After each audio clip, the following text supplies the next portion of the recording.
Hey, it's Dr. Jade Teta. Welcome to Metabolic Living's Immunity Upgrade Blueprint. In today's lecture, we're going to be talking about the metabolism as a stress barometer, plus the different stages of metabolic dysfunction. Now remember, the best defense is a strong immune system, and you get a strong immune system when you develop a strong metabolism, because that's what provides the energy to fuel your immune system so it can do its job fighting microbes like bacteria and viruses. Let's get into the lecture. All right, so the metabolism. Some people describe it as a calculator. Some people describe it as a chemistry set. You've heard me describe it as a thermostat, but another really great way to think about metabolism is as a stress barometer. It is measuring what is going on in the outside world in terms of stress and then responding to that stress. And so we have different sort of variations on this theme. A stress barometer is essentially measuring, or a barometer is essentially measuring pressure.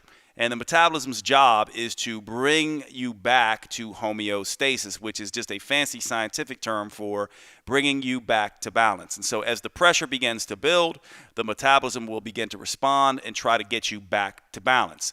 Now, there's different stages of this pressure system. And the first three that you see here is optimal, meaning that this is where the metabolism is strong and resilient and easily adaptable with not much stress. Normal function is just normal sort of everyday activity. And then there's this weird term that we call eustress. And eustress is actually what is known as beneficial stress. Certain things like exercise, when it's done the right way, in the right amounts, are a eustress. In other words, when you do them, the stress is enough but not too much for you to adapt to and get stronger. Now, when the pressure continues to build or the stress is prolonged and continuous, you start getting into distress, dysfunction, and then disease. There are several different stages to think about this that I want to go through. You have normal function, and this would be without continuous chronic stress. But as the stress continues and you keep pushing on the system, you enter into what we call metabolic compensation. And we know what this is if you understand the term that you've heard before called SHMEC: sleep, hunger, mood, energy, and cravings. These are biofeedback sensations that tell your body that you're under stress. And particularly hunger, energy, and cravings are the key indicators that start to crop up when you are under metabolic compensation. All this means is your metabolism is now under stress and is trying to get back to balance. So the hunger changes, the energy changes, and the cravings changes tell you that it's under stress and clue you in as to how the metabolism is trying to respond. Now, if the stress continues and becomes constant and continuous after that, you reach something called metabolic resistance. This is where essentially you're doing everything right. You're doing the exercise, you're doing the diet, you're doing your best in terms of what you think you're supposed to do, but nothing is budging. Not only that, hunger, energy, and cravings are still out of check, but now you start seeing changes in sleep and mood, and possibly changes in digestion, and possibly changes in libido, menses, erections, and things like that. If it goes on for too long, you start getting into metabolic dysfunction, and this is where you might see an actual diagnosis of a disease begin to crop up. It's important to understand these different states so you can kind of see where you might lie along this continuum. And keep in mind that over-exercising and over-dieting can become a stress and push you into metabolic compensation, resistance, or dysfunction.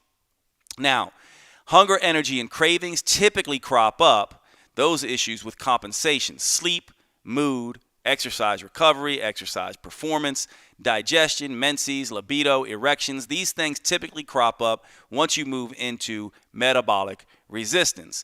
And then when you get into dysfunction, that's when you may begin to be diagnosed with the disease, maybe hypothyroid or adrenal insufficiency or some kind of autoimmune condition.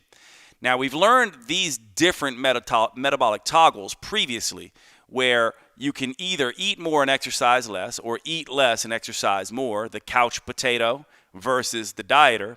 And we've been talking an awful lot in this course about how you can choose eat less, exercise less, or eat more, exercise more as a better approach.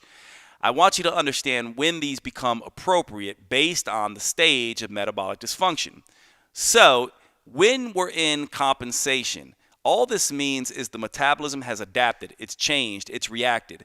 So moving to any one of those four that you're not doing would be fine. For example, if you've been doing eat less, exercise more, you can go to any of the other three and that will handle metabolic compensation. If you're already doing eat less, exercise less, just do any of the other three.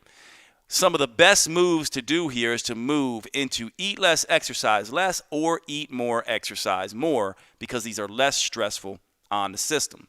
Now, once you get into metabolic resistance, here you're going to want to bounce back and forth between eat less, exercise less, and eat more, exercise more, and literally spend some time eating less and exercising less, and sometimes eating more and exercising more. And this back and forth, 1 week on, 1 week off, 2 weeks on, 2 weeks off, helps to jiggle the metabolism back into normal function.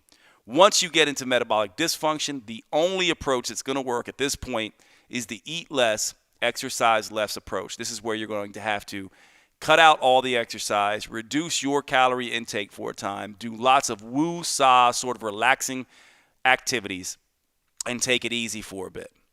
All right, so the key takeaways here are that the metabolism is most like a stress barometer. And sleep, hunger, mood, energy, and craving, SHMEC, this biofeedback sensation we've been talking about throughout this course, tells you an awful lot about whether your stress barometer is under stress and able to respond or not. Today we talked about the 4 toggles and using them smartly to jiggle yourself off of metabolic compensation, resistance, or dysfunction. And we also talked about the idea that eat less, exercise less is one of the best places to be and one of the best lifestyles to adhere to when you're dealing with severe metabolic dysfunction or disease. All right, so thanks so much for watching today's episode. Remember, there's still time to join and access all the material. All you need to do is go over to metabolicliving.com. We still have plenty of immune strengthening workouts, meal plans, and recipes there for you. Doesn't matter if you're vegan, vegetarian, keto, or paleo, we've got you covered. If you've enjoyed this particular lecture, please share it with all your friends and family. And don't forget to follow us at Metabolic Living on Facebook, YouTube, and Instagram. And remember, we're all in this together. It's all about boosting your metabolism, strengthening your immune system, and flattening the curve together. Thanks so much, and we'll see you at the next session.